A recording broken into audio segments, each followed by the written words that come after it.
श्री स्वामी समर्थ. प्रपंची पुराबद्ध झालो दयाळा, तुझा दास मीही स्मृतीना मनाला. क्षमेची असे याचना त्वंपदाला, समर्था तुम्हावीन प्रार्थो कुणाला. किती सुंदर ओव्या आहे. आपण आपल्या प्रपंचामध्ये खूप गुंतून जातो, पण खरं स्वामींचं अस्तित्व काय, आपण स्वामींचे बाळ आहोत हे विसरून जातो. त्यामुळे आपण स्वामींची रोज माफी मागितली पाहिजे आणि स्वामींची खूप अंतःकरणापासून सेवा केली पाहिजे. या ताईंनी देखील असंच काही केलं आणि त्यांच्या जीवनाचं कसं सोनं झालं हे आपण बघूया. चला तर मग ताईंच्या शब्दात या सुंदर अशा अनुभवाला सुरुवात करूया.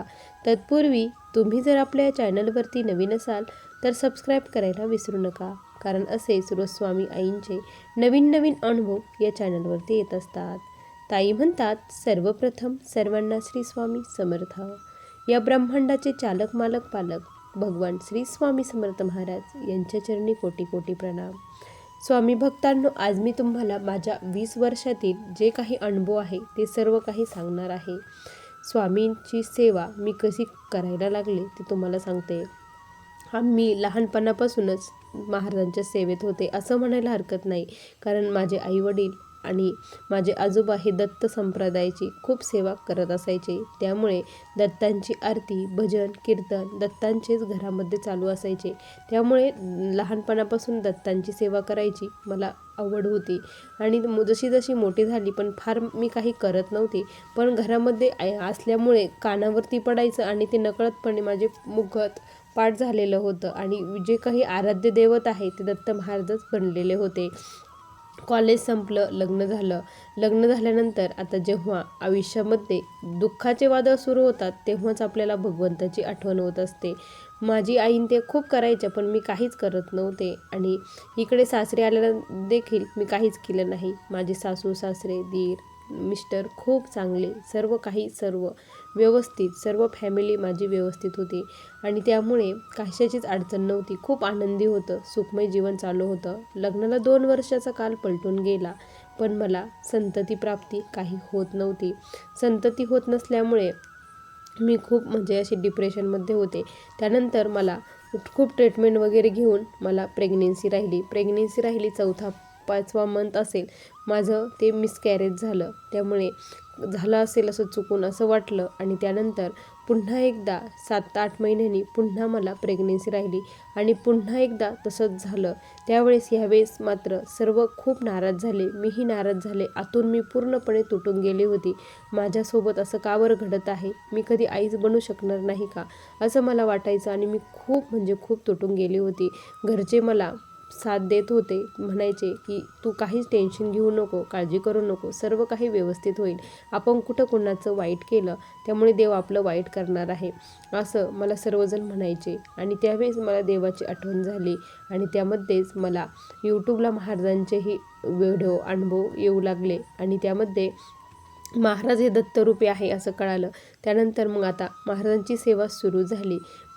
दत्तप्रभूंची, महाराजांची जी काही जमेल ती सेवा मी करू लागले. मी कुणाकडेही प्रश्न उत्तर काहीच केलं नाही. जेवढं मला माहिती होतं तेवढं करण्याचा मी प्रयत्न केला. आमच्या घरी गुरुचरित्राचे कायम पारायण होत असायचे, त्यामुळे गुरुचरित्राविषयी मला माहीत होतं आणि आता मी गुरुचरित्र पारायण करायचे ठरवले होते. गुरुचरित्राचे पारायण केले. त्यानंतर यूट्यूबलाच बघून श्रीपाद श्रीवल्लभ पारायण केले. स्वामींचे 108 21 दिवसाचे पारायण केले. तारक मंत्र अनुष्ठान केलं. त्यानंतर दत्तबाबांनी संक्षिप्त गुरुचरित्र असा एकही ग्रंथ नाही की तो मी वाचला नसेल, असं एकही स्तोत्र नाही की ते मी पठण केलं नसेल. ब्रह्ममुहूर्तावरती पहाटे मी 2-3 वाजता उठायची आणि त्यानंतर सेवेला लागायची. महाराज माझ्याकडून खूप पारायण करून घेत होते आणि मला असं वाटायचं की आता तरी मी आई बनेल, पण माझी आईची इच्छा खूप होती. खूप संकल्प केले, खूप पारायण केले, पण मला काही रिझल्ट येत नव्हता. प्रत्येक वेळेस निगेटिव्हच रिझल्ट येत असायचा आणि मला पुन्हा एकदा प्रेग्नेन्सी राहिली. 3ऱ्यांदा देखील असंच झालं. मी एवढी सेवा करून तरी माझ्या बाबतीत असंच झालं. मी खूप खचून गेली पुन्हा एकदा, पण पुन्हा एकदा मला स्वामींनी दृष्टांत दिला, हरू नकोस, मी तुझ्या पाठीशी आहे. असं जेव्हा दृष्टांत भेटला तेव्हा पुन्हा एकदा नव्याने सेवेला लागली. पुन्हा खूप सेवा करू लागली. इतक्या सेवा करत होते की माझ्या एवढं सेवा कोणीच करत नसेल असं म्हणायला देखील हरकत नाही. कंटिन्यू नामस्मरण, दत्त महाराजांचा नाममंत्र जप करणे, त्यानंतर पारायण करणे, खूप सारे पारायण, जवळपास माझे 351च्या आसपास पारायण झाले असेल. दुर्गा सप्तशतीचे पाठ केले, सर्व केले. मिस्टरही माझी साथ देत होते. तू टेन्शन घेऊ नको, काळजी करू नको असं म्हणायचे. त्यानंतर स्वामी भक्तांनो, असं वाटायचं की योग्य वेळ आपली आली नसेल, आपलं प्रारब्ध अजून नसेल असं वाटायचं. खूप रडायची, पण काहीच उपयोग होत नव्हता. खूप सेवा केल्या, जवळपास 3-4 वर्ष मी खूप म्हणजे खूप सेवा केल्या, पण एकही अनुभव मला आला नाही. त्यावेळेस खूप वाईट वाटलं. त्यानंतर काय झालं का, माझ्या ज्या नणंदबाई आहेत त्या काय म्हटल्या की वहिनी तुम्हाला असं राहत नाही ना, तर तुम्ही एक काम करा, टेस्ट ट्यूब बेबी तुम्ही करून घ्या असं म्हटल्या. नक्की तुम्हाला बाळ होतील असं म्हटल्या. आणि मग मला वाटलं की जणू काय महाराजांनी त्यांच्या मुखातून सांगितलं असेल असं मला वाटलं. आणि म्हणून मग मी डॉक्टरांकडे गेली, आम्ही ट्रीटमेंट सुरू केली. पण मला त्यात देखील प्रेग्नेन्सी राहिली नाही, ते देखील माझं फेल झालं. मग असंच माझ्या बाबतीत का बरं घडत आहे. मी खूप रडायची. आणि त्यानंतर काय झालं स्वामी भक्तांनो, आता पूर्णपणे होप्स मी सोडून दिले होते. आता एकच ठरवलं होतं, जे काही करायचं ते फक्त निस्वार्थ भावनेने सेवा करायची. जे असेल ते असेल, त्यांना सर्व काही माहीत आहे, ते सर्व काही करून घेतील असं मी ठरवलं. त्यानंतर स्वामी भक्तांनो, मी खूप सेवा करू लागले. आता स्वामींकडे काहीच मागत नव्हते, बाळही मागत नव्हते, काहीच नव्हते. माझ्या घरच्यांना माझ्याविषयी खूप वाईट वाटायचं की हिला बाळ नाही म्हणून ही खूप देव करते असं वाटायचं. पण मी आता मनातून पूर्णपणे आशा सोडून दिली होती की मला काही मिळेल म्हणून. जे काही करायचं ते देव करेल असं मी ठरवलं होतं. आता खूप सेवा मी करत होते. स्वामी भक्तांनो, शेवटी महाराज त्यांना जे करायचं तेच करत असतात. गुरुचरित्रामध्ये त्यांनी 40 वर्षाच्या ज्या आईला एक मुलगा आणि एक मुलगी दिली, तो अनुभव ऐकून मला खूप छान वाटायचं. आणि स्वामींनी माझ्या बाबतीत देखील तसंच केलं. स्वामी भक्तांनो, स्वामींनी मला जवळपास खूप दिवसांनी माझी इच्छा पूर्ण केली आणि मला सोबतच एक मुलगा आणि एक मुलगी असे दोन्ही मला मुलं दिले. सोबतच मला ट्विन्स राहिले. आणि त्यामध्ये झालं, मला स्वामींना मला दाखवून द्यायचं होतं की तुझे जे प्रारब्ध मागचे भोग आहे ते पूर्णपणे मला नष्ट करायचे आहे.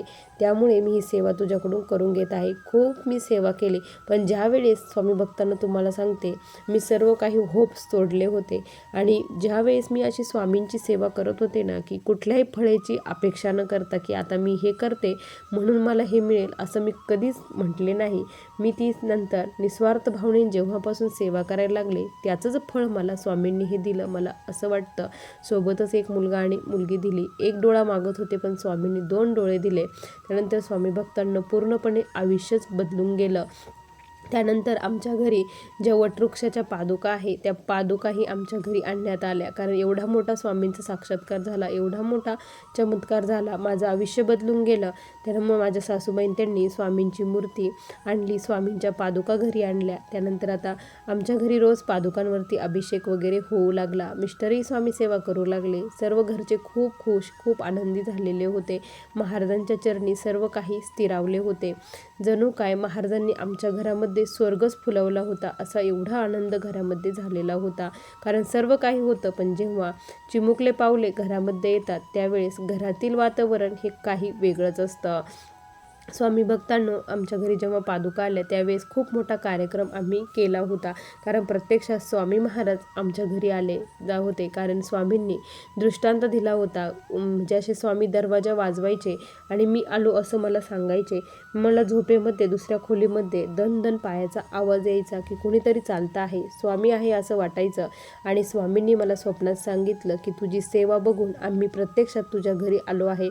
मी कधी पारणाचा हिशोब ठेवला नाही की मी किती पारण केले हे मला माहीत नाही, पण स्वामींनी मला दृष्टांतामध्ये सांगितलं की तू जवळपास 400 ते 500 पारायणं आमचे केले आहेत. त्यामुळे आमची तू खूप प्रिय भक्त बनली आहे. पुढे तुला खूप मोठं कार्य करायचं आहे असं स्वामींनी सांगितलं. त्यानंतर स्वामी भक्तांनो, स्वामींनी जे कार्य करायला सांगितलं, आता नेमकी स्वामी काय कार्य करायला सांगत आहे ते मला त्यावेळेस काही कळालं नाही. पण ज्यावेळेस पादुका घरी आल्या त्यावेळेस महाराज एक एक प्रचित देऊ लागले. कारण आमच्या घरी रोज सकाळ संध्याकाळ महाराजांची महाआरती होऊ लागली. त्यानंतर स्वामींच्या पादुकावरती रोज अभिषेक होऊ लागला. जे कोणी दुःखित पीडित असत मग आम्ही त्यांना सांगायचो की तुम्ही इथे या, महाराजांच्या पादुकांचे हे अभिषेक करा, त्यानंतर तुम्ही महाराजांची आरती करा आणि काय बदल होतात ते बघा, असे आम्ही त्यांना सेवा सांगायचो. आणि ते इथे आमच्या इथे येऊन ते करायला लागले आणि खरंच त्यांच्या आयुष्यातील प्रॉब्लेम ह्या हळूहळू सुटू लागले. त्यामुळे त्यांचा खूप विश्वास बसला आणि आमच्या घरी आरतीसाठी रोज लोक येऊ लागले. आणि हे बघून खूप आनंद वाटायचा की स्वामींना आपल्याकडून हे करून घ्यायचं होतं, म्हणून स्वामींनी इतकं आपल्या लेट हे केलं. कारण जेवढी साधना वाढते तेवढा स्वामींवरचा विश्वास वाढत असतो. स्वामींनी माझ्याकडून खूप साधना करून घेतली आणि स्वामींवरचा विश्वास दृढ करून घेतला आणि त्यानंतर ही सेवा माझ्याकडून त्यांनी सुरू करून घेतली. खूप आनंद झाला. पण असं वाटायचं की गाळातील सर्व काही भक्त यावे असं वाटायचं. आणि एक दिवस असंच झालं की महाराजांनी खूप मोठी प्रचिती आमच्या घरी दिली. गुरुवारचा दिवस होता, महाआरती होती, आरती झाली. आरती झाल्यानंतर आपोआप महाराजांच्या पादुकामधून हे येऊ लागलं, चंदन येऊ लागलं, त्यानंतर हे आलं, भस्मही आलं. असे खूप सारे रोज एक एक येऊ लागलं. त्यावेळेस खूप सारे भक्तांची गर्दी झाली आणि भक्तांची रांग लागू लागली. आणि महाराजांनी देखील त्यांच्या आयुष्यातील एक एक प्रश्न स्वामी महाराज सोडू लागले. आम्ही रोज तिथे सामूहिकरित्या स्वामीचरित्र पठण करू लागलो, 11 माळे जप करू लागलो, गायत्री मंत्र जप, महाराजांच्या जप, ओम चिरंजीवे मंत्राचा जप, असे अनेक स्तोत्र मंत्र आम्ही तिथे पठण करू लागले. महाराजांनी एक खूप मोठी ऊर्जा तिथे निर्माण केली आणि स्वामी महाराज प्रत्यक्षात तिथे बसून प्रश्नोत्तर करू लागले आणि आमच्याकडून ते सेवा करून घेत होते. हे मला खूप छान वाटत होतं. आमच्या घरात कुठलाच प्रॉब्लेम नव्हता, काहीच नव्हता. मुलंही मोठे होऊ लागली होती, मुलांवरतीही छान संस्कार पडत होते की मुलंही तिथे महाराजांचीच हे करत होते. जणू काय महाराजांनीच त्यांना पुढचं हे चालवण्यासाठी पाठवलं आहे असं वाटायचं की पूर्वजन्मी ते कुणीतरी स्वामींचे खूप निस्सीम भक्त आहेत असं वाटायचं. कारण मुलांना खूप वेड महाराजांचं होतं. झाल्याबरोबरच माझे मुलं 6 महिन्यामध्येच खूप महाराजांचे गाणे वगैरे काही ऐकलं तर लगेच शांत बसायचे. कितीही रडत असले तरी लगेच शांत बसत होते.